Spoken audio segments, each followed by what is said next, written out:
Lucas 12,14 diz: glória a Deus nas alturas, paz na terra, boa vontade para com os homens.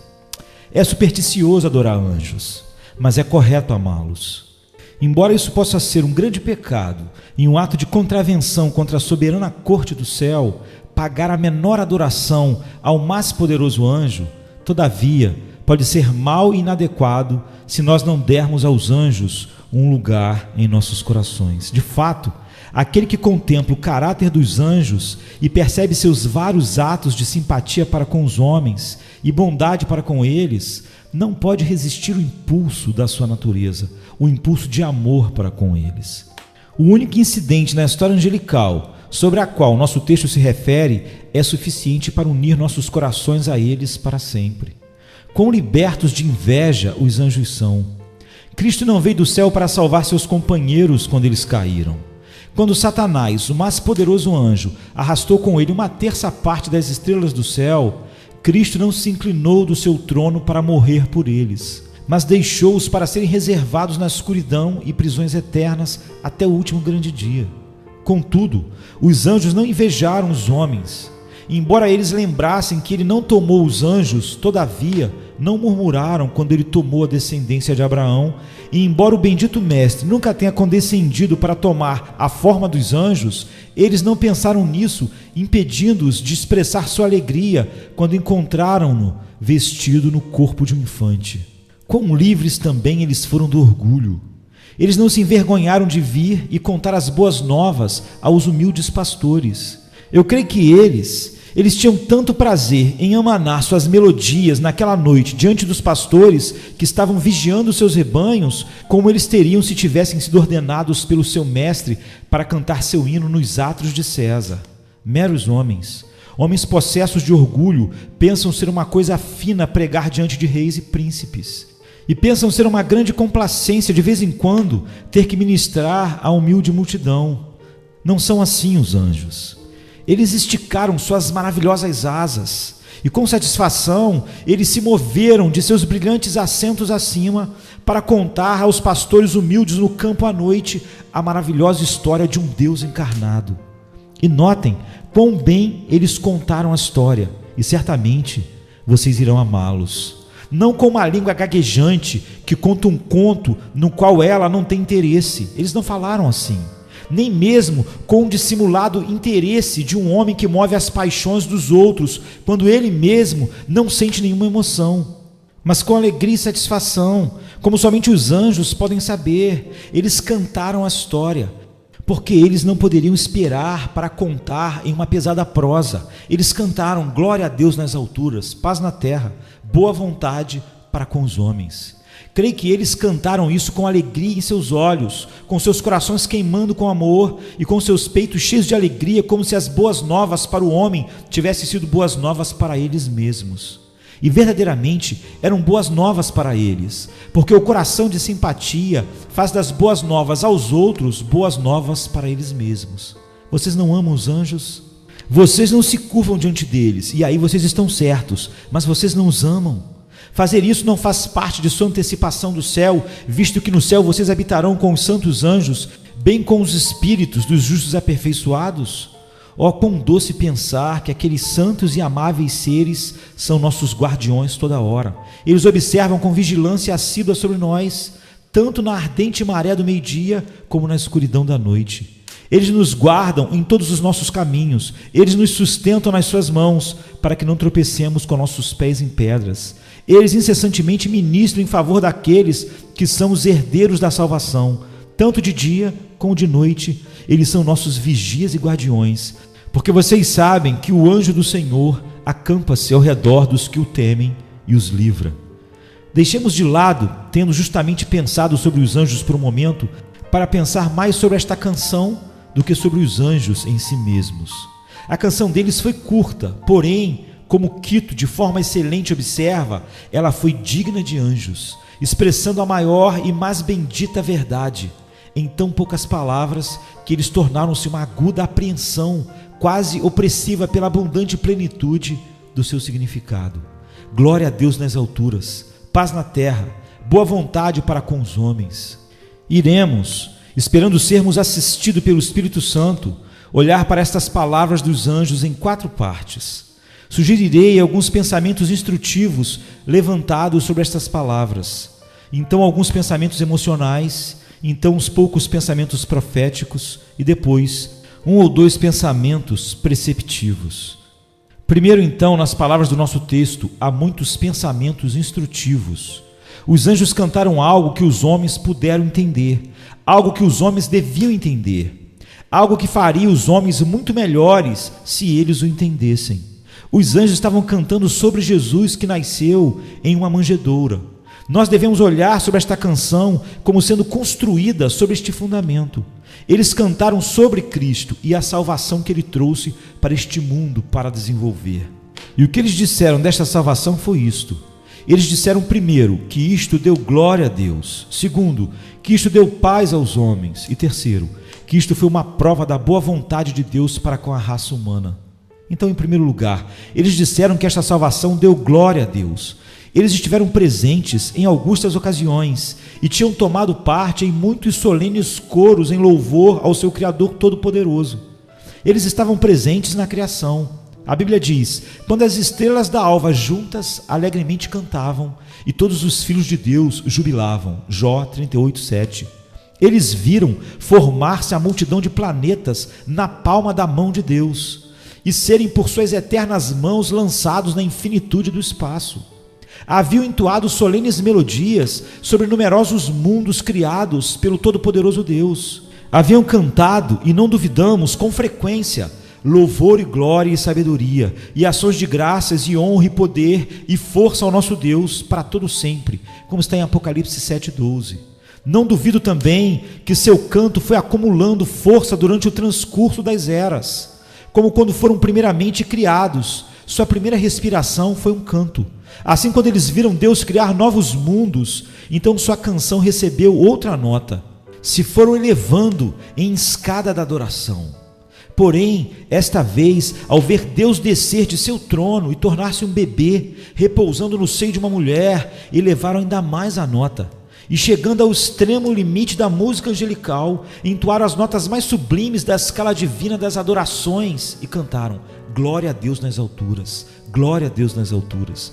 Porque sentiram que a maior altura não se pode chegar, nem ainda a própria bondade divina. Assim, o tributo da sua adoração mais sublime se rendeu ao ato mais sublime da divindade.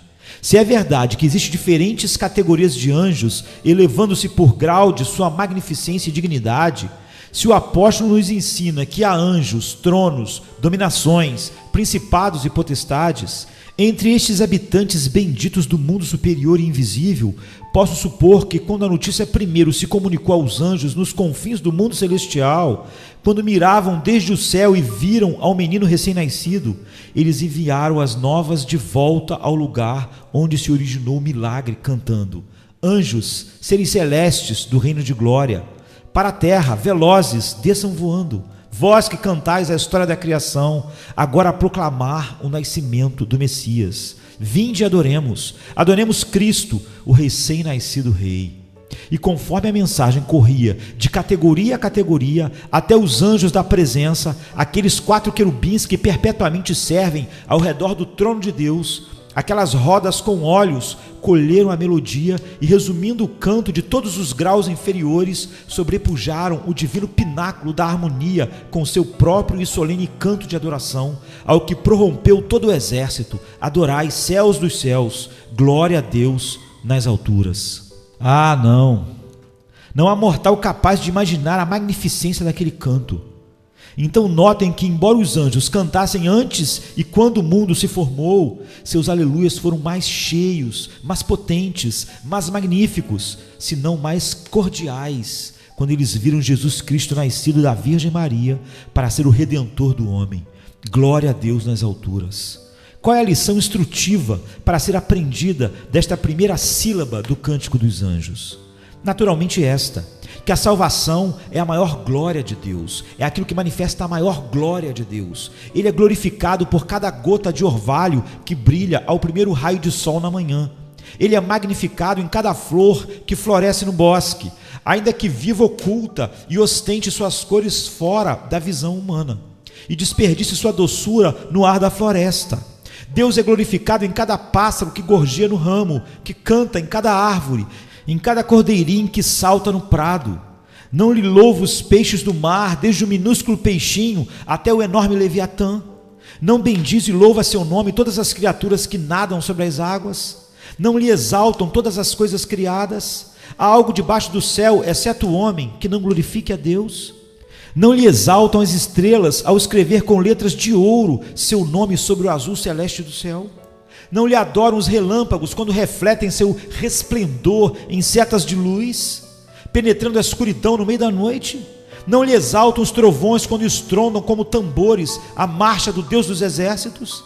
Não lhe exaltam todas as coisas, desde as mais pequenas até as grandes e imensas? Sim, sim, canta, canta, ó universo, até tu esgotar a ti mesmo, porém jamais tu poderá oferecer um canto tão doce como o canto da encarnação, o canto da encarnação.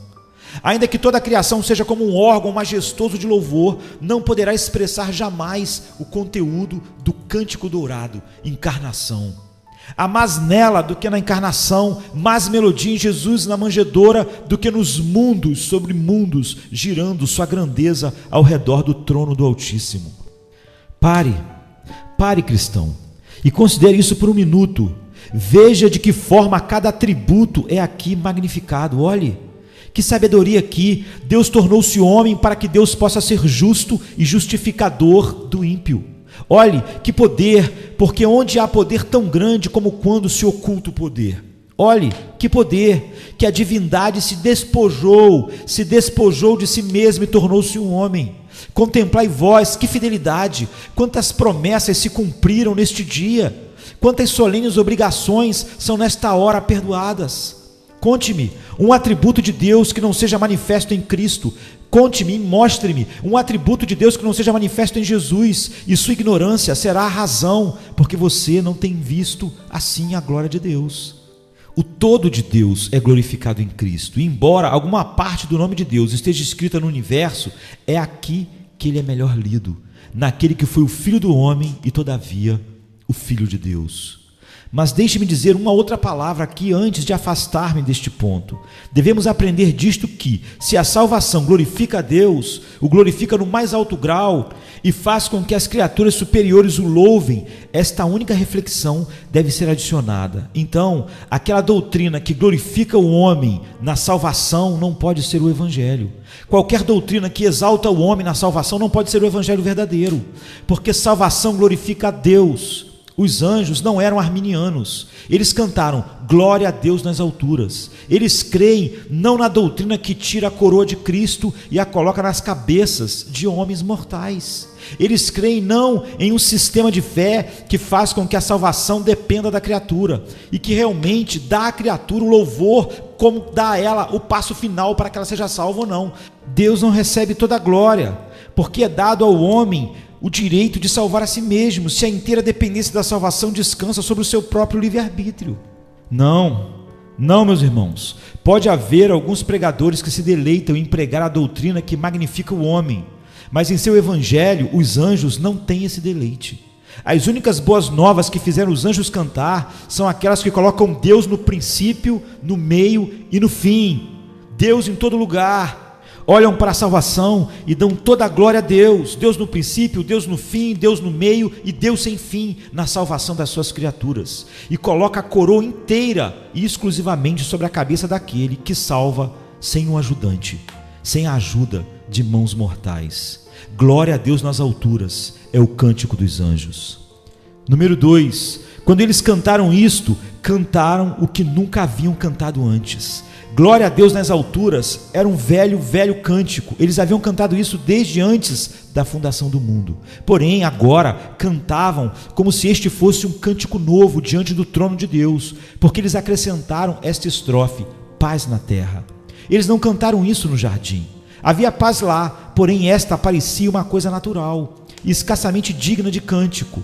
Havia mais do que paz ali, porque havia glória de Deus, glória a Deus ali. Porém, agora o homem caiu E desde o dia, quando o querubim com a espada flamejante expulsou o homem dali, não havia tido nenhuma paz na terra, salvo no peito de algum crente. E que tenha obtido paz viva e paz da viva fonte desta encarnação de Cristo prometida. As guerras têm se levantado desde os confins do mundo, homens têm assassinado uns aos outros aos montes, tem havido guerras dentro, como bem guerras fora do homem. A consciência tem lutado com o homem, Satanás tem atormentado o homem com pensamentos de pecado. Não tinha havido paz na terra desde a queda de Adão, porém agora, quando o recém-nascido rei fez sua aparição, a faixa com a qual ele foi enrolado era a bandeira branca da paz. A manjedoura foi o lugar onde o tratado foi assinado, segundo o qual a guerra cessaria entre a consciência do homem e ele mesmo, entre a consciência do homem e seu Deus. Foi então naquele dia que a trombeta soou: embainhai a espada, ó homem, embainhai a espada, ó consciência, porque Deus está agora em paz com o homem, e o homem em paz com Deus. Não sentis, meus irmãos, que o evangelho de Deus é paz para o homem? Onde se pode achar paz, senão na mensagem de Jesus? Vá legalista, trabalhe por paz com o seu labor e dor, e nunca encontrarás. Vá tu, que confia na lei, vá tu ao Sinai, contemple as chamas que Moisés viu, e encolha-se, e trema, e desespere-se, porque a paz não se encontra senão nele, de quem é dito: e este será a nossa paz. E que paz é esta? Que paz é esta, amados? Paz como um rio, e justiça como ondas do mar. Esta é a paz de Deus que sobrepuja todo entendimento, que guarda nossos corações e mentes, através de Jesus Cristo, nosso Senhor. Esta sagrada paz entre a alma perdoada e Deus, o perdoador, esta maravilhosa reconciliação entre o pecador e seu juiz, esta é a paz que os anjos cantaram ao dizerem: paz na terra. Número 3. E então eles sabiamente terminaram sua canção com a terceira nota. Eles disseram: boa vontade para com os homens. Os filósofos têm dito que Deus tem uma boa vontade para com os homens, mas eu nunca soube de qualquer homem que derivou muito conforto de sua afirmação filosófica. Os sábios têm concluído, em consequência do que temos visto na criação, que Deus deve ter uma boa vontade para com os homens, senão suas obras nunca teriam sido assim construídas para seu conforto. Mas eu nunca ouvi de qualquer homem que pôde se atrever a descansar a paz de sua alma sobre uma esperança tão fraca como esta. Mas eu não tenho somente ouvido de milhares, senão que os conheço, que são completamente certos de que Deus tem uma boa vontade para com os homens. E se você perguntar sua razão, eles darão uma completa e perfeita resposta. Eles dizem: Ele tem uma boa vontade para com os homens porque Ele deu seu Filho. Não se pode dar maior prova de bondade entre o Criador e suas criaturas do que quando o Criador deu seu Filho unigênito e bem-amado Filho para nascer e morrer aqui. Embora a primeira nota seja divina e a segunda nota seja pacífica, esta terceira nota derrete mais o meu coração. Alguns pensam de Deus como se ele fosse um ser carrancudo que odeia toda a humanidade simplesmente. Alguns o representam como se ele fosse alguma abstrata existência não tomando interesse em nossos assuntos. Escutai todos: Deus tem boa vontade para com os homens. Já sabeis o que significa boa vontade. Bem, por exemplo, praguejador, você tem amaldiçoado Deus. Ele não tem executado sua maldição sobre ti. Ele tem boa vontade para com você, apesar que você não tenha boa vontade para com ele. Esse mundo não tem boa vontade para com Deus. Infiel, você tem pecado alto e gravemente contra o Altíssimo, mas ele não tem gritado às alturas coisas duras contra você diante do mundo ainda, porque ele tem boa vontade para com os homens. Pobre pecador, tu tens quebrado suas leis, tu tens quase medo de vir ao trono da sua misericórdia, para que ele não te rejeite. Escuta isto tu e seja confortado. Deus tem boa vontade para com os homens, tão boa vontade que ele tem dito, e diz isto com juramento também: vivo eu, diz o Senhor Deus, que não tenho prazer na morte do ímpio, mas em que o ímpio se converta do seu caminho e viva. Tão boa vontade, além disso, que ele tem até condescendido para dizer: vinde então e argui-me, diz o Senhor. Ainda que os vossos pecados sejam como a escarlata, eles se tornarão brancos como a neve. Ainda que sejam vermelhos como o carmesim, se tornarão como a branca lã. E se você disser: Senhor, como saberei que tu tens boa vontade para comigo? Ele apontará para aquela manjedoura e dirá: pecador, se eu não tivesse boa vontade para contigo, haveria me separado do meu filho? Se eu não tivesse boa vontade para com a raça humana, poderia ter dado meu filho para tornar-se um daquela raça, para que ele pudesse redimi-los da morte. Vós que duvidais do amor do Mestre, contemplai este círculo de anjos. Vejam seu brilho de glória, ouçam seu canto e deixem que suas dúvidas desapareçam naquela doce música e seja enterrada em uma mortalha de harmonia. Ele tem boa vontade para com os homens.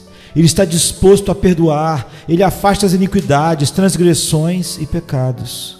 E marquem isto: se Satanás, depois de adicionar, mas embora Deus tenha boa vontade, todavia, ele não pode violar sua justiça, portanto, sua misericórdia pode ser ineficaz e você pode morrer, então escutem a primeira nota da canção: glória a Deus nas alturas, e repliquem a Satanás e a todas as suas tentações, que quando Deus mostra boa vontade para com o arrependido pecador, não há somente paz no coração do pecador, senão que isto traz glória a cada atributo de Deus, e assim ele pode ser justo e todavia justificar o pecador e glorificar a si mesmo.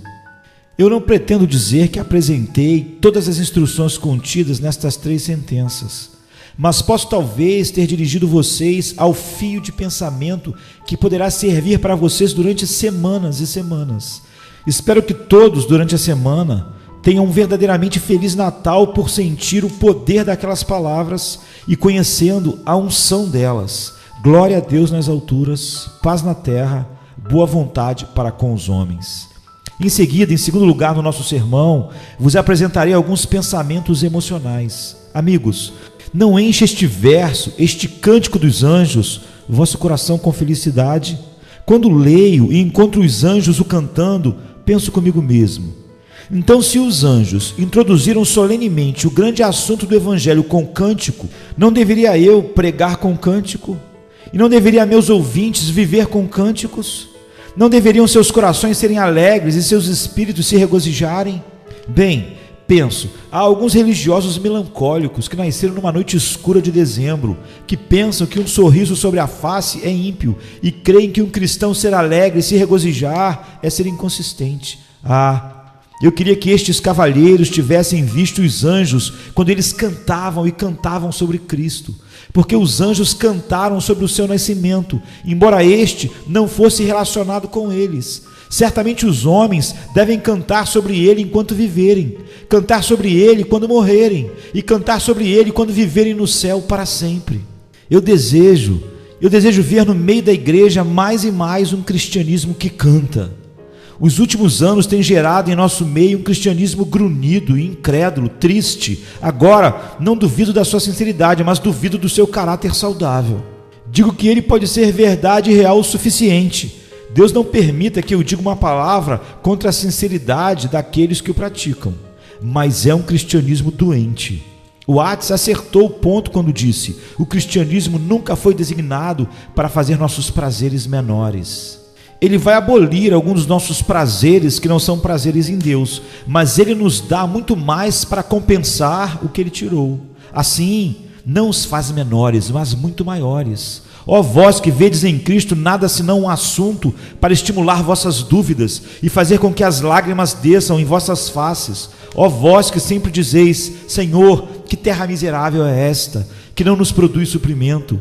Venham, vós até aqui e vede os anjos. Eles cantam a sua história com gemidos, choros e suspiros. Eles cantam assim? Não, não. Eles clamam em alta voz: glória a Deus nas alturas. Agora imitai-os, meus queridos irmãos. Se sois professos do cristianismo verdadeiro, tentai sempre ter uma apreensão alegre, que outros fiquem de luto. Mas, como diz os versos, por que deveriam os filhos de um rei ficarem de luto todos os seus dias?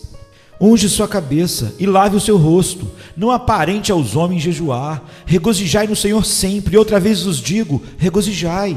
Especialmente esta semana, não se envergonhem de estarem alegres. Não precisa pensar que é uma coisa ímpia ser feliz. Penitência, flagelação e miséria não são coisas muito virtuosas, apesar de tudo. Os condenados são miseráveis, que os salvos sejam felizes. Porque você deveria sustentar uma comunhão com os perdidos pelos sentimentos de perpétuo luto? Por que não antecipar antes as alegrias e as glórias do céu e começar a cantar na terra aquele cântico que você nunca mais precisará terminar de cantar?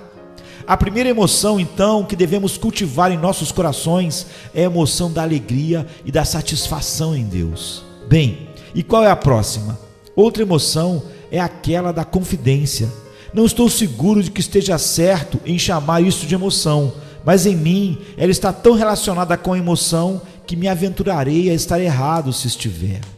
Agora, se quando Cristo veio para esta terra, Deus tivesse enviado algumas criaturas com espíritos enegrecidos do céu, se houvesse tais criaturas ali, para nos dizer: glória a Deus nas alturas, paz na terra, boa vontade para com os homens, e se com um olhar carrancudo e uma língua gaguejante eles entregassem sua mensagem, se eu estivesse lá e ouvisse, recearia em crer neles, porque certamente deveria dizer: vocês não se parecem com os mensageiros que Deus enviaria, indivíduos gaguejantes como vocês, com tais boas novas como esta, com o espírito parecendo triste. Mas quando os anjos vieram, não houve dúvida da verdade que eles disseram, porque era absolutamente certo que os anjos criam nela. Eles a cantaram como deveriam ter cantado, porque a cantaram com cântico, com alegria, com satisfação. Como você tem cantado o Evangelho? Se algum amigo, tendo ouvido que um legado, uma herança foi deixada para você, viesse a você com um semblante solene, com uma língua como um sino de funeral, dizendo: você sabe que alguém te deixou milhares de libras, certamente você diria: eu cuido que sim, e iria em sua face. O semblante dele não te daria muita confiança. Mas se tu, irmão, repentinamente invadisse o seu quarto e exclamasse: o que você acha? Você é um homem rico, alguém te deixou milhares e milhares e milhares de libras, certamente você diria: penso que isto provavelmente é verdade, porque ele parece muito feliz. Bem, quando os anjos vieram do céu, eles cantaram as boas novas da mesma forma como eles criam nelas. E embora eu tenha frequentemente duvidado da boa vontade do meu Senhor, penso que nunca poderia duvidar disso enquanto ouvir aqueles anjos cantando. Não, devo dizer, os próprios mensageiros são provas da verdade, porque parece que eles a ouviram dos lábios de Deus. Eles não duvidam dela, porque vejam quão alegremente eles cantam as boas novas. Agora, pobre alma, tu que és receosa de que Deus te destrua, e tu que pensas que Deus nunca terá misericórdia de ti, olhai para os anjos cantando e duvide se você tiver coragem. Não vá à sinagoga dos tristes e hipócritas, não vá à igreja dos tristes e hipócritas para ouvir o ministro pregar com um som nasal fanhoso, com miséria em sua face, enquanto te diz que Deus tem uma boa vontade para com os homens. Eu sei que não desejas crer no que ele diz, porque não prega com alegria em seu semblante. Ele está te contando boas novas com um rosnar, e você não está disposto a recebê-la. Mas vá imediatamente à campina, onde os pastores de Belém estavam sentados de noite, e quando ouviram os anjos cantando o Evangelho, pela graça de Deus sobre você e seu chamado eficaz, poderás ver que eles manifestadamente sentem a preciosidade do canto. Eles sentem a preciosidade do canto e do conto. Bendito Natal, que traz tais criaturas como os anjos para confirmar nossa fé na boa vontade de Deus para com os homens e na sua glória infinita. Agora eu devo trazer diante de vocês o terceiro ponto. Há algumas expressões proféticas contidas nessas palavras. Os anjos cantaram: glória a Deus nas alturas, paz na terra, boa vontade para com os homens. Porém, olho ao redor e o que vejo no mundo inteiro? O que vejo? Não vejo a Deus honrado, vejo os pagãos ajoelhando-se diante de seus ídolos, noto os romanistas se lançando diante dos trapos pobres de suas relíquias e das horríveis figuras de suas imagens. Olho ao redor de mim e vejo uma pregação de um evangelho centrado no homem. Olho ao redor de mim e vejo a tirania se assenhorar dos corpos e almas dos homens. Vejo a Deus esquecido, vejo uma raça mundana em busca de mamon, de dinheiro. Vejo uma raça sangrenta em busca de Moloque. Vejo a ambição cavalgando como Nimrod sobre a terra. Deus esquecido, seu nome desonrado. Foi sobre isso tudo que os anjos cantaram? Foi tudo isto que os fez cantar glória a Deus nas alturas? Ah não. Há dias brilhantes se aproximando, queridos. Eles cantaram paz na terra, mas ainda ouço o clarim de guerra e o horrendo estampido do canhão. Ainda não trocaram a espada por rédeas de arado e as lanças por podadeiras. As guerras ainda reinam. Foi sobre tudo isso que os anjos cantaram. Enquanto vejo guerras até o fim da terra, creio que isto foi tudo que os anjos esperavam ao cantar? Ah, não, queridos, não. Irmãos, o cântico dos anjos está cheio de profecia. O dia determinado nascerá com glórias. Uns poucos anos mais, e quem os viver, verá, e porque os anjos cantaram, uns poucos anos mais, e o que há de vir virá, e não tardará. Cristo o Senhor virá novamente, e quando vier, derrubará os ídolos dos seus tronos, aniquilará toda forma de heresia e todo vestígio de idolatria, reinará de polo a polo com ilimitável governo, reinará quando, como um pergaminho, aqueles céus azuis tiverem passado. Nenhuma discórdia afetará o reino do Messias, nenhum sangue será então derramado. Eles lançarão fora os imprestáveis capacetes, e não mais estudarão para guerra e destruição.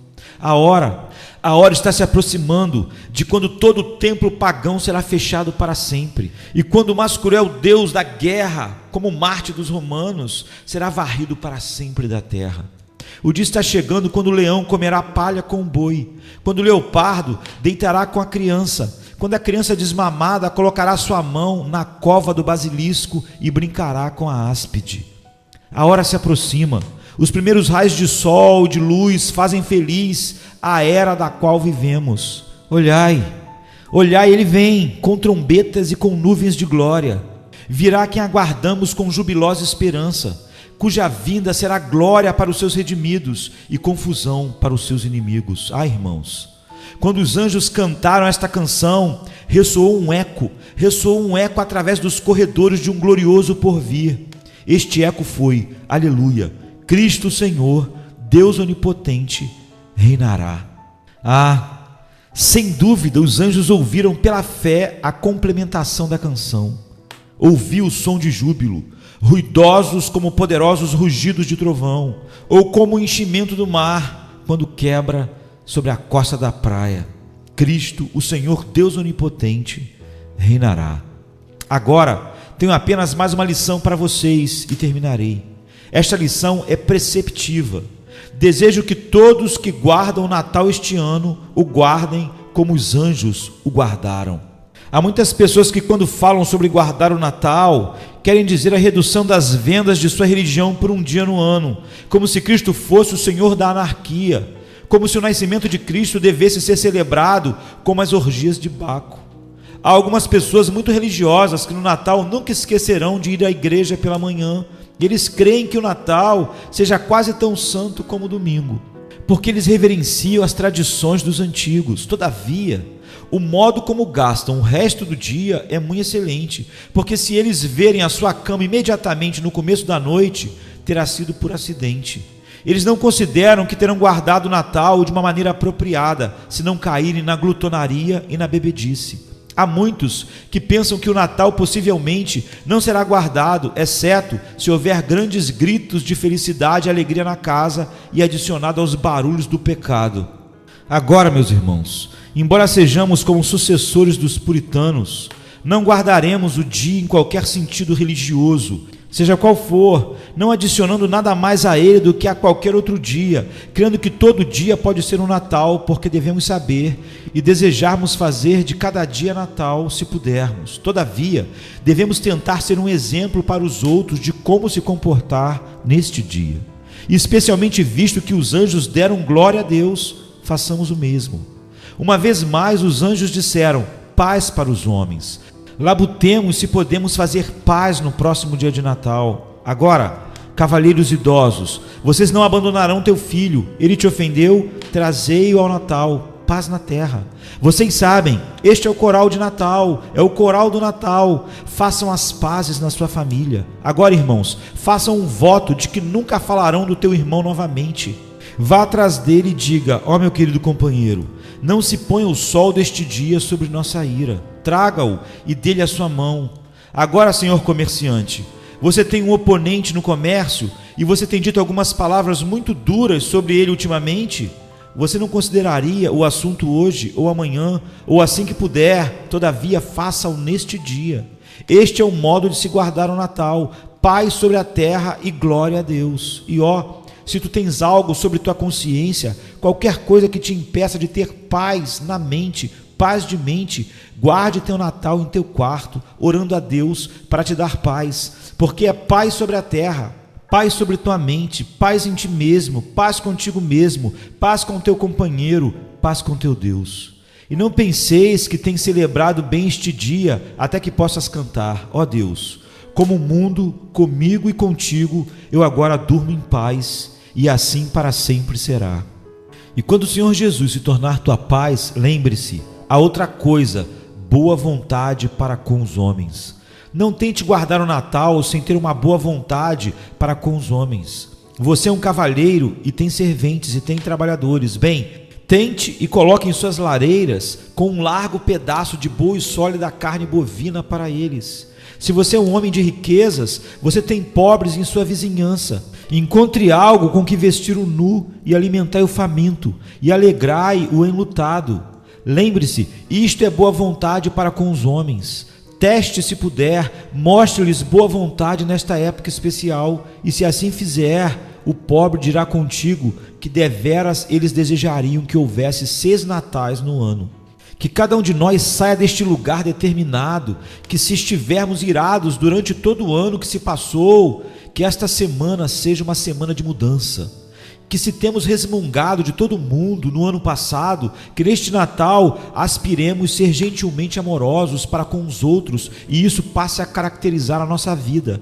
E se vocês viveram todo este ano em inimizade contra Deus, eu oro para que pelo seu Espírito, pelo Espírito Santo, Ele possa esta semana lhes dar paz com Ele. E então, deveras, meu irmão, este será o Natal mais agradável que já tivemos em nossas vidas.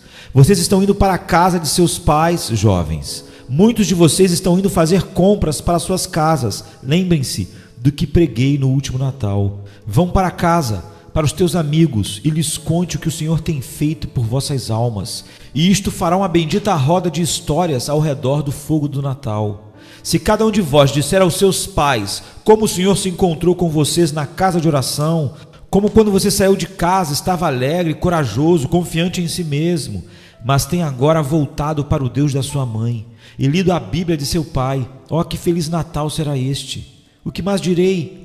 Possa Deus vos dar paz contigo mesmo, possa Ele vos dar boa vontade para com todos os vossos amigos, vossos inimigos e vossos vizinhos, e possa Ele vos dar graça para dar glória a Deus nas alturas e Ele em tudo ser glorificado na vida de vocês. Não direi nada mais, exceto, ao final deste sermão, desejar que cada um de vós, quando o dia chegar, tenha um Natal mais feliz em vossas vidas. Como diz os versos do hino: agora, com os anjos ao redor do trono, querubim e serafim, e com a igreja, que ainda é uma, cantemos o solene hino: glória ao grande eu sou, glória ao Cordeiro que foi morto. Bênção, honra, glória, poder e domínio infinito ao Pai de nosso Senhor, ao Espírito e à Palavra, como era antes de todos os mundos existirem. É e será para sempre, eternamente. Amém. Amém.